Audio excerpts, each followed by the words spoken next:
പൊതുജീവിതം ഞാൻ നേരത്തെ പറഞ്ഞതുപോലെ കളങ്കരഹിതമായി കൊണ്ടുപോകാനാണ് ശ്രമിച്ചിട്ടുള്ളത്. എനിക്ക് അഭിമാനിക്കാൻ വക നൽകുന്നൊരു കാര്യം എൻ്റെ കുടുംബം പൂർണ്ണമായി അതിനോടൊപ്പം നിന്നു എന്നുള്ളതാണ്. എൻ്റെ മക്കൾ രണ്ടുപേരും അതേ നില സ്വീകരിച്ചു പോയിട്ടുണ്ട്. നിങ്ങളീ പറയുന്ന മകനില്ലേ, നിങ്ങൾ എത്ര പേരാ മകനെ കണ്ടിട്ടുണ്ട് നിനക്കറിയില്ല.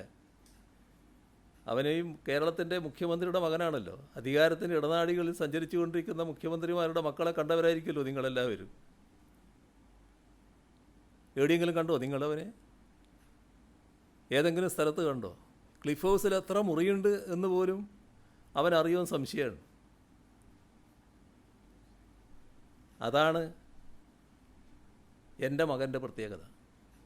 ഏതച്ഛനും ഏത് മകനെക്കുറിച്ചും അഭിമാനബോധം ഉണ്ടാവും. പക്ഷേ എൻ്റെ അഭിമാനബോധം പ്രത്യേക തരത്തിലുള്ളതാണ്. ഒരു ദുഷ്പേരും എനിക്കുണ്ടാക്കത്തക്ക രീതിയിൽ എൻ്റെ മക്കൾ ആരും പ്രവർത്തിച്ചിട്ടില്ല.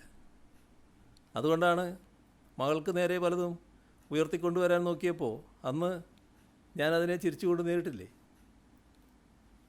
അത് വേണ്ടത്ര യേശുന്നില്ല എന്ന് വന്നപ്പോൾ മര്യാദയ്ക്കൊരു ജോലിയെടുത്ത് അവിടെ കഴിയുന്ന ഒരാളെ, ഇവിടെ ആരാണെന്ന് പോലും പലർക്കും അറിയാത്ത ആളെ, പിണറായി വിജയൻ ഇങ്ങനൊരു മകനുണ്ട് എന്ന് ചിത്രീകരിച്ചുകൊണ്ട് അയാളെ വിവാദത്തിൽ ഉൾപ്പെടുത്താൻ വേണ്ടി നോക്കുന്നത്. അതുകൊണ്ട് വിവാദമാകുമോ? അത് എന്നെ ബാധിക്കുമോ? ഈ പറഞ്ഞ ആളെ ബാധിക്കുമോ?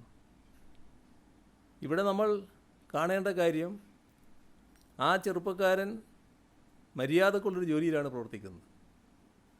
മനസ്സിലാക്കേണ്ട ഒരു കാര്യം, അയാളെ പൊതുരീതികൾ, ജോലി, പിന്നെ വീട്, ഇത് മാത്രമാണ്.